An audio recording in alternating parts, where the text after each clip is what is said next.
ನಮಸ್ಕಾರ, ನೀವು ನೋಡ್ತಾ ಇದ್ದೀರಾ ಜಿ ಕನ್ನಡ ನ್ಯೂಸ್. ನಾನು ಶಿವರಾಮು. ದಿನದ ಎಲ್ಲ ಪ್ರಮುಖ ಸುದ್ದಿಗಳನ್ನು ನೋಡೋಣ ವಿಶೇಷ ಸಮಾಚಾರದಲ್ಲಿ.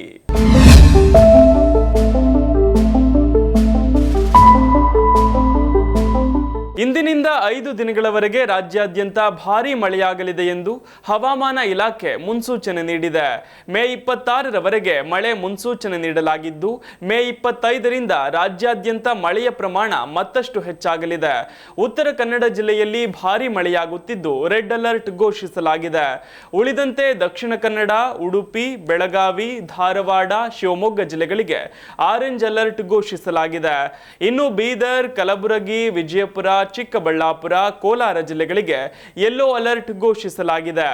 ಇನ್ನು ಬೆಂಗಳೂರಿನಲ್ಲಿ ಸದ್ಯಕ್ಕೆ ಮಳೆಯಾಗುವ ಸಾಧ್ಯತೆ ಕಡಿಮೆ. ಕಾಫಿನಾಡು ಚಿಕ್ಕಮಗಳೂರಿನಲ್ಲಿ ಧಾರಾಕಾರವಾಗಿ ಸುರಿಯುತ್ತಿರುವ ಮಳೆಯ ನಡುವೆ ಸಾರ್ವಜನಿಕರಲ್ಲಿ ಆತಂಕ ಸೃಷ್ಟಿಸಿದ್ದ ದೈತ್ಯ ಗಾತ್ರದ ಕಾಳಿಂಗ ಸರ್ಪವನ್ನ ಸೆರೆ ಹಿಡಿಯಲಾಗಿದೆ. ಚಿಕ್ಕಮಗಳೂರು ಜಿಲ್ಲೆಯ ಮೂಡಿಗೆರೆ ತಾಲೂಕಿನ ಬಾಳೂರು ಸಮೀಪದ ವಾಟೆಖಾನ್ ಗ್ರಾಮದ ರಸ್ತೆಯ ಬಳಿ ಅವಿತು ಕುಳಿತು ಸಾರ್ವಜನಿಕರಲ್ಲಿ ಆತಂಕ ಸೃಷ್ಟಿಸಿದ್ದ 12 ಅಡಿ ಉದ್ದ ಕಾಳಿಂಗ ಸರ್ಪವನ್ನ ಉರಗತಜ್ಞ ಆರಿಫ್ ಸೆರೆ ಹಿಡಿದಿದ್ದಾರೆ. ಈ ಭಾಗದಲ್ಲಿ ನಿರಂತರವಾಗಿ ಕಾಣಿಸಿಕೊಳ್ತಿರುವ ಹಾವುಗಳನ್ನ ಸುರಕ್ಷಿತವಾಗಿ ಚಾರ್ಮಾಡಿ ಘಾಟ್ ವ್ಯಾಪ್ತಿಯಲ್ಲಿ ಬಿಡುತ್ತಿದ್ದಾರೆ. ಜಿಲ್ಲೆಯ ಕಳಸ, ಶೃಂಗೇರಿ ಹಾಗೂ ಮೂಡಿಗೆರೆ ತಾಲೂಕಿನ ಕೆಲ ಭಾಗಗಳಲ್ಲಿ ದೈತ್ಯ ಹಾವುಗಳು ಕಾಣಿಸಿಕೊಳ್ತಿವೆ.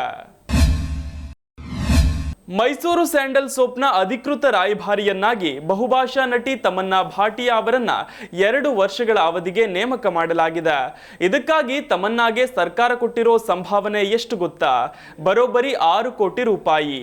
ಹೌದು, 6 ಕೋಟಿ 20 ಲಕ್ಷ ರೂಪಾಯಿ ಸಂಭಾವನೆ ನೀಡಿ ತಮನ್ನಾ ಅವರನ್ನ ಕರ್ನಾಟಕ ಸರ್ಕಾರ ಮೈಸೂರು ಸ್ಯಾಂಡಲ್ ಸೋಪ್ ರಾಯಭಾರಿಯಾಗಿ ನೇಮಿಸಿಕೊಂಡಿದೆ.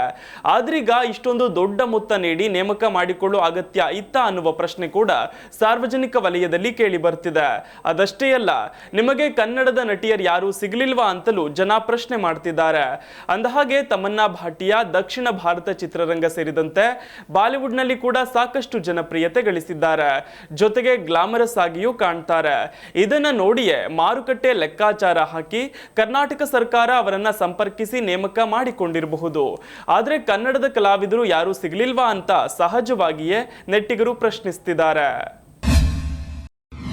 ಕೊರೋನಾ, ಕೋವಿಡ್-19 ವರ್ಷಗಳ ಕಾಲ ಜನರ ಬದುಕನ್ನು ಅತಂತ್ರ ಮಾಡಿದ್ದ ಈ ಮಹಾಮಾರಿ ಮತ್ತೆ ಕಾಲಿಟ್ಟಿದೆ. ಜಗತ್ತಿನ ಹಲವು ದೇಶಗಳಲ್ಲಿ ಕೋವಿಡ್ ಪಾಸಿಟಿವ್ ಪ್ರಕರಣಗಳು ಹೆಚ್ಚಾಗ್ತಿವೆ.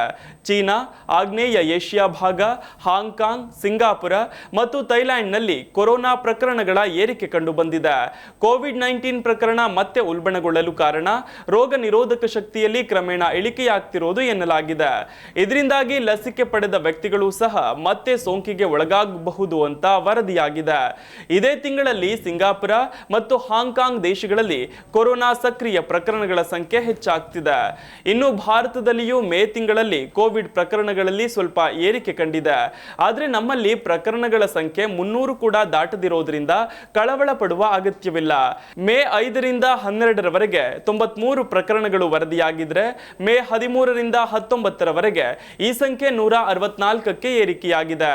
ಈ ವಾರ ಕೇರಳದಲ್ಲಿ 1 ಸಾವು ವರದಿಯಾಗಿದೆ. ಮೇ ತಿಂಗಳಲ್ಲಿ ಭಾರತದಲ್ಲಿ 257 ಪ್ರಕರಣಗಳು ವರದಿಯಾಗಿವೆ. ಇನ್ನು ಕರ್ನಾಟಕ, ಕೇರಳ, ಮಹಾರಾಷ್ಟ್ರ, ತಮಿಳುನಾಡು, ಗುಜರಾತ್ ಮತ್ತು ದೆಹಲಿಯಂತಹ ರಾಜ್ಯಗಳಲ್ಲಿ ಮೇ ತಿಂಗಳಲ್ಲಿ ಪ್ರಕರಣಗಳಲ್ಲಿ ಸ್ವಲ್ಪ ಏರಿಕೆ ಕಂಡು ಬಂದಿದೆ. ಆದರೂ ಸಹ ನಮ್ಮ ದೇಶದ ದೊಡ್ಡ ಜನಸಂಖ್ಯೆಯನ್ನು ಪರಿಗಣಿಸಿದ್ರೆ 257 ಪ್ರಕರಣಗಳು ಕಡಿಮೆ ಅಂತಲೇ ಹೇಳಬಹುದು.